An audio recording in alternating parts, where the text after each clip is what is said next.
The Bible treats marriage like the ultimate subscription plan. One partner, lifetime access, and very few refunds, unless you read the fine print carefully, which most of us skim while signing the dotted line.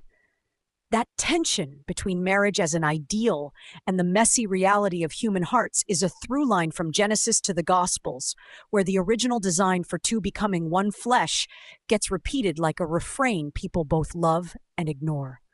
The biblical writers insist on marriage's sanctity, which makes modern divorce culture look a bit like trying to return a used appliance with the receipt ripped in half.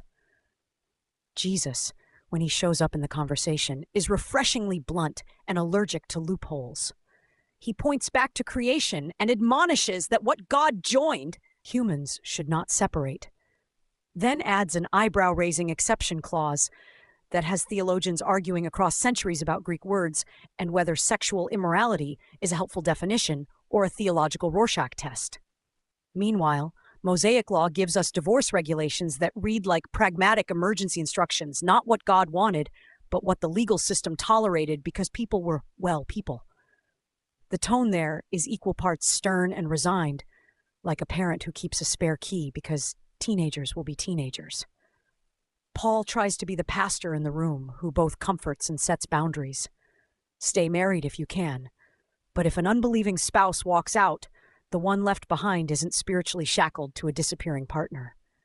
That passage has been a lifeline for many, and a puzzle for others, because it raises the question of whether remarriage after divorce is ever truly free of moral and relational complexity. In practice, communities have split into factions. Those who treat remarriage as adultery, those who accept certain exceptions, and those who spend far too much time parsing ancient Greek verbs at coffee shops.